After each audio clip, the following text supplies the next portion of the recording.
నవీన్ గారు, కాంగ్రెస్ పార్టీలో మీరు ఎన్నో ఏళ్ళ నుంచి కాంగ్రెస్ పార్టీకి సేవలు అందిస్తున్నారు. చాలా ఏళ్ళ నుంచి చాలా మందితో ప్రజలు మీరు తిరుగుతూ ఉన్నారు. ఇంత బలంగా మీరు మీ జిల్లాలో చేసుకుంటే కూడా కాంగ్రెస్ పార్టీ గెలవకపోవడం కారణం ఏంటి? ఇప్పుడు మన పక్క ఉన్న బలం అంతా అటుపక్క వెళ్ళిపోయింది, వైసీపీ పక్క. సో మనం కూడా ప్రయత్నం చేస్తా ఉన్నాము పార్టీని మనం బలోపేతం చేయాలనేసి. ఇప్పుడు ప్రతి దాంట్లో కూడా everything is inter connected with each other. ఇప్పుడు మన జిల్లాలో ఏం జరుగుతుందో మన జిల్లా ప్రకారంగా మన పిసిసి అధ్యక్షురాలకు మనం చెప్తే ఆమె కూడా అదే విధంగా దానికి ప్రోత్సహిస్తే గనక ఖచ్చితంగా పార్టీ పుంజుకుంటుందని మనం భావిస్తా ఉన్నాం. అంటే మీరు ఇంతవరకు చేసిన ప్రజాసేవలో కూడా మీరు మెంబర్ ఆఫ్ పార్లమెంట్ కర్నూలు నుంచి కూడా మీరు చేశారు. ఎందుకు మళ్ళీ విత్డ్రా చేసుకుని నామినేషన్ వేసి? నామినేషన్ అంటున్నారా? ఇప్పుడు టికెట్ లాస్ట్ మూమెంట్ లో వేరే వాళ్ళకి ఇచ్చారు. యాక్చువల్గా వాళ్ళు పార్టీలో జాయిన్ అయింది 24 hours బిఫోర్. సో ఆ విషయము యాక్చువల్గా కన్ఫర్మ్ అయిపోయింది టికెట్ అనే విషయం కూడా మాకు తెలిసింది. చాలా మంది సీనియర్ నాయకులు చెప్పారు. అట్ ద సేమ్ టైం అక్కడ నుంచి కూడా మా వాళ్ళకు కాల్ రావడం కూడా జరిగింది. కానీ విజయవాడలో మాకు లాస్ట్ మీటింగ్ జరిగింది. ఓకే. ఆ విజయవాడ మీటింగ్ నుంచి నేను బయలుదేరుతా ఉన్నా కర్నూలుకి. సాయంత్రం 5 గంటలకట్లా ఆత్మకూరులో ఆగాను. అప్పుడు నాకు కాల్ వచ్చా, లోటస్ పాండ్ లో టీడీపీ నుంచి ఎవరో జాయిన్ అవుతున్నారు, ఇట్లా మన కర్నూలే లక్కిట్టు అని, వాళ్ళు జాయిన్ అవుతున్నారంటే కనుక్కున్నా ఏం విషయం అంటే, కాదు వాళ్ళకి పార్లమెంట్ సీట్ ఇస్తారంట అంటే, నేను I went to Delhi. Morning 10 o'clock flight తీసుకొని ఎంబడే కర్నూలుకి వచ్చి నేను ఢిల్లీకి వెళ్ళాను. So I have asked there, ఎట్లా 24 hours బిఫోర్ వచ్చిన వాళ్ళకి ఎట్టేస్తారని టికెట్, మనం కష్టపడినాము పార్టీలో, ఇప్పుడు ఎక్కడ పోయినా కూడా మనము ఉన్నాం అనుకుంటారు కానీ వాళ్ళు వచ్చింది కూడా తెలవాలి కదా ప్రజల్లో కూడా. ఇప్పుడు జస్ట్ ఎలక్షన్స్ బిఫోర్ చేయనారంటే దాని అర్థం ఏంటి అసలు? మీరు చెప్పండి, దాని అర్థం ఏంటి? దాని వెనుక ఉన్న మర్మం ఏంటి? డబ్బు ఖర్చు పెట్టారైనా లేకపోతే మీరు ఖర్చు పెట్టలేకపోయారైనా? అట్లా ఏం లేదు. మనమైతే ఎంతవరకైనా సాధ్యం మనం పెట్టుకుంటాము, ఖచ్చితంగా ఇంత ఓట్ బ్యాంక్ తెచ్చుకుంటామని కూడా మనం చెప్పాము. ఖర్చు పెడితేనే ఓట్ బ్యాంక్ కోసం నమ్ముతున్నారా? ఖర్చు అంటే ఇప్పుడు నార్మల్ గా పబ్లిక్ మీటింగ్స్ ఉంటాయండి, యాజ్ పర్ ఎలక్షన్ కమిషన్ అంటున్నా, దాంట్లో మనము మీరు దాటిపోము. మీరు ఇన్ని ఏళ్ళ నుంచి ప్రజల్లో మమేకమే ఉన్న వాళ్ళు ఖర్చు పెడితేనే పబ్లిక్ మీటింగ్ వస్తారంటున్నారు. మీ ప్రేమతో రారా? పబ్లిక్ మీటింగ్ ఖర్చు పెట్టడం అంటే ఇప్పుడు ఒక మనము స్టేజ్ వేయాలా, వాళ్ళకి వాటర్ ప్యాకెట్స్ తెచ్చి, అది అందరికీ తెలిసిందే. అదే ఖర్చు. ప్రజల్ని కూడా చాలా వరకు కొన్ని పార్టీస్ డబ్బిచ్చే పిలిపించుకుంటాయి అనేది అది తెలిసిందే అందరికి. సో దాని విషయం మీద మీరేమంటారు చెప్పండి. నాకు మీరు కాంగ్రెస్ లో ఉండి ఇన్ని మీరు కాంగ్రెస్ లో ఉండి ప్రజల్లో మమేకమై ఉండి ప్రజల బాధ తెలుసుకొని సాధక బాధకులని తెలుసుకొని మీరు ఇలా అంటున్నప్పుడు మరి ఎందుకు అలాంటి మీటింగ్స్ లకి మీరు పిలిపియాల్సి వస్తే ప్రజలు మిమ్మల్ని నమ్మేందుకు రావట్లేదు? అట్లా కాదండి, నేను చెప్పేది ఏమంటే మామూలు ఖర్చు అంటున్నా మీకు. ఒక స్టేజ్ వేయడము, వాళ్ళకి వాటర్ ప్యాకెట్ ఇవ్వడము, వాళ్ళకి ఫ్యాన్లు పెట్టడము, లైట్లు పెట్టడం, ఇది అంటున్నా నేను. అవన్నీ ఓకే సార్, నేను మాట్లాడింది ఒకటి. ఇన్నేళ్ళ నుంచి కాంగ్రెస్ పార్టీలో ఉన్న నవీద్ గారికి ఓకే ఎందుకు ప్రజలు రారు అంటున్నారు? వస్తారండి, ఎందుకు రారు? ఓకే, ఎందుకు రారు? ఒక మీటింగ్ నేను పెడతాను, మీరు కూడా రండి చూడండి. ఎప్పుడు పెడతారు మీటింగ్ మీరు? నేను దానికి కష్టంగా వస్తాను. నేను త్వరలోనే నేషనల్ లీడర్కి పిలిపిస్తున్నా. ఓకే, ఎప్పుడు ప్లాన్ చేసుకున్నారు మీరు? నేషనల్ లీడర్ ఎవరు పిలిపిస్తున్నారు? ఆయన అవైలబిలిటీ చూసి నేను పిలిపించి ఖచ్చితంగా మీకు కూడా పిలిపిస్తా. అప్పుడు మీరు చూడండి జన సమీకరణ నేను ఎట్లా చేస్తాను. మైనారిటీ హెడ్ ఉన్న ఇమ్రాన్ ప్రతాప్ హరి గారిని ఎవరైనా ఉండొచ్చు అని కాదు sir. Let you be clear in this. Clear అంటే ఇప్పుడు ఇంతసేపు ప్రస్తావించింది ఇమ్రాన్ ప్రతాప్ గారే నేమే మీరు ప్రస్తావించారు. మాక్సిమం ఆయన కూడా పిలిపిస్తాము. ఇంకొకరు ఎవరైనా ఉండొచ్చు, పవన్ ఖేరా గారు ఉండొచ్చు, లేకుంటే మా ఇన్ఛార్జ్ గారికి పిలిపిస్తాము, మాణిక్యం ఠాగూర్ గారికి పిలిపిస్తాం, అంతే కదా. ఓకే. సో నాకు మాణిక్యం ఠాగూర్ గారు పిలిపించారు, విజయవాడకు వచ్చారు ఆయన ఇన్ఛార్జ్ గా. ఆయన ఎలక్షన్ అయిపోయిన తర్వాత సో విత్డ్రా చేసుకోవాలంటే విత్డ్రా చేసుకుంటాం. ఓకే, అధిష్టానికి మనం గౌరవిస్తామండి, పార్టీకి గౌరవిస్తాం. ఈ రోజు అన్యాయం జరిగిందంటే అన్యాయం జరుగుతుంది, న్యాయం జరుగుతుంది, అందరికి అన్ని జరుగుతాయి, కానీ we have to respect the party. Andhra రాష్ట్రంలో కర్నూలు జిల్లాలో జనరల్ సెక్రటరీగా కాంగ్రెస్ నుంచి ఉన్న మీరు ఈ రోజు తెలంగాణలో అసెంబ్లీకి రావాల్సిన అవసరం ఏముంది? నేను అసెంబ్లీకి ఎందుకు వస్తానండి? సెక్రటరీకి ఎందుకు వచ్చారు మీరు? నేను రాలేదండి అసలు, నేను సెక్రటరీ మొహమ్మద్ చూడలేను ఇప్పటిదాకా. ఈరోజు హైదరాబాద్కి ఎందుకు వచ్చారండి? మేము ఇంటర్వ్యూ పిలిచింది కాకుండా మీరు వేరే పని మీద వచ్చారు, ఎందుకు వచ్చారు మీరు? పార్టీలో ఎవరినో కలిసారంట మీరు, వాస్తవమేనా? పార్టీ సీనియర్ నాయకులు ఎవరైనా కలిసారా? కట్టసి మీట్ అయ్యాము. విషయం ఇప్పుడు నూతన సంవత్సరం కాబట్టి నేను రాలేదు. ఆఫ్టర్ 1st of January నేను రాలేదు. కట్టసి మీటింగ్ నేను కలిశాను. రాజకీయాలు ఏం మాట్లాడుకోలేదా? No, nothing. ఓకే, 0.0%. 100%. దీని మీద మీరు కన్ఫర్మ్ గా నమ్మొచ్చా ఇది? అవునండి. అసలు రాజకీయాలు ఎందుకు మాట్లాడతామండి? మన ఆంధ్ర రాష్ట్రం అయిపోయి తెలంగాణ రాష్ట్రం. సార్, ఆంధ్ర రాష్ట్రానికి తెలంగాణ రాష్ట్రానికి మన సైడ్ నుంచి బార్డర్ 15 కిలోమీటర్లే. అది మీకు తెలుసు, నాకు తెలుసు.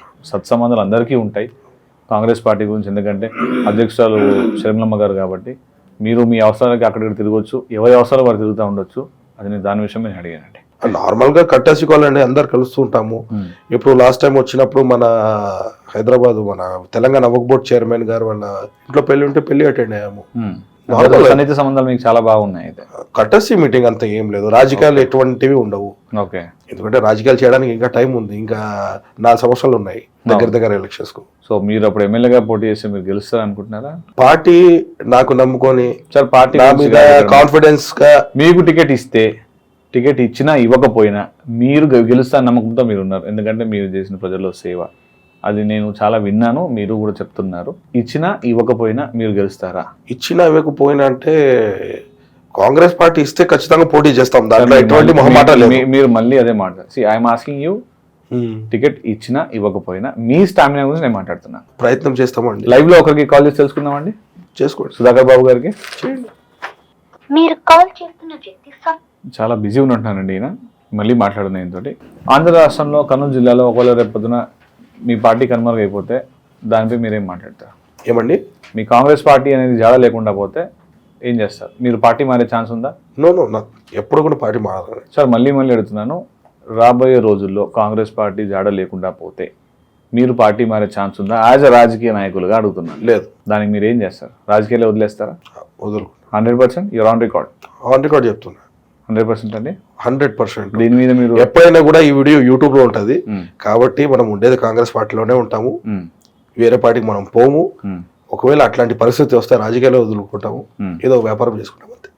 ఏ రాజకీయ పార్టీలో మీరు ఉండరు? అయితే ఆ రోజు రూలింగ్ లో ఉన్న ఏ పార్టీ అయినా మీరు ఉండరు.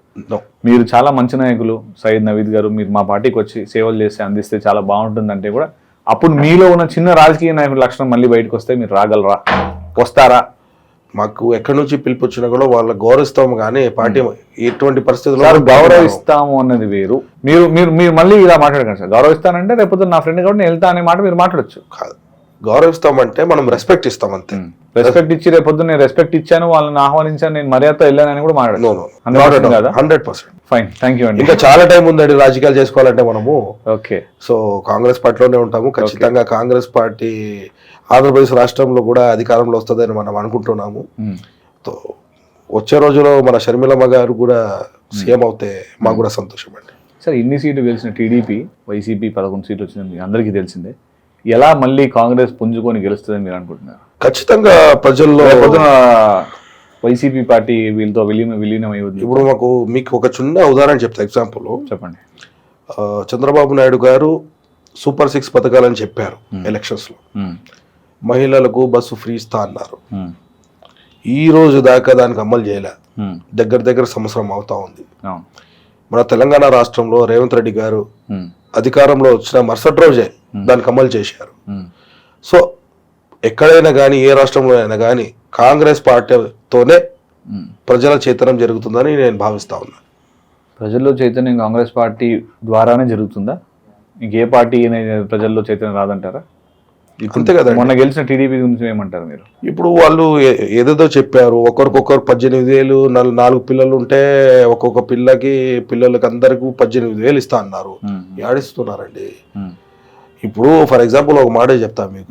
నేను హైదరాబాద్ బయలుదేరుతా ఉన్నా, నేనే డ్రైవ్ చేస్తున్నాను నా బండి. నా బండిలో పెట్రోల్ వేయించుకోవాలని నేను చూసుకుంటా, డబ్బులు ఉన్నాయా లేదా చూసుకొని నేను బయలుదేరుతా. ఇప్పుడు వీళ్ళు ఇన్ని హామీలు ఇచ్చారు, అసలు వీళ్ళకు లెక్కలు లేవా? అపోజిషన్ పార్టీలోని మీరు ఎప్పుడు ప్రశ్నించలేదా దీని విషయం మీద? ప్రశ్నిస్తామండి ఖచ్చితంగా. ధర్నాలు కూడా చేశాము. ఎప్పుడు చేస్తున్నాము? చేస్తున్నాము ఆన్ ద రెగ్యులర్ బేసిస్. మన అధ్యక్షురాలు ఏ విధంగా అయితే చెప్తా ఉన్నారో ఆ విధంగానే మనం కూడా ధర్నాలు చేస్తున్నాం. అధ్యక్షురాలు మీరు కొన్ని పాటించట్లేదు, చేయలేదు అనే మాట మీరు మాట్లాడుతూ ఉన్నారు కదా, అలా అనుకుంటున్నారు కదా మీ కాంగ్రెస్ అధ్యక్షురాలు. దాని మీద మీరేం మాట్లాడతారు? ఏం లేదు, టికెట్ల కేటాయించడంలో కొంచెం పొరపాటు జరిగింది.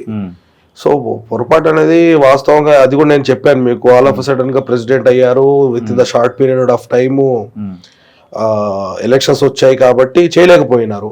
నేను చెప్పేది ఏమంటే కనీసం ఇప్పుడైనా కానీ మీరు గ్రహించి ఎవరు ఏ స్థానంలో వాళ్ళకి పెట్టాలని పెడితే ఖచ్చితంగా కాంగ్రెస్ పార్టీ పుంజుకుంటది అని నేను భావిస్తా ఉన్నా. రేపొద్దున జగన్మోహన్ రెడ్డి గారు కాంగ్రెస్ పార్టీలో విలీనం చేస్తే దీనిపైన మీరేం మాట్లాడతారు? ఖచ్చితంగా అప్పట్లో మన అధిష్టానం ఏం నిర్ణయం తీసుకుంటుందో దానికి మనం గౌరవిస్తాం. ఏ నిర్ణయం తీసుకున్నా కూడా మనం గౌరవిస్తాం. అది పూర్తిగా మనం అధిష్టానం చూసుకుంటుంది, కానీ మనకు దాని మీద చెప్పే కామెంట్ చేసే అంత అవసరం మాకు లేదు. ఓకే.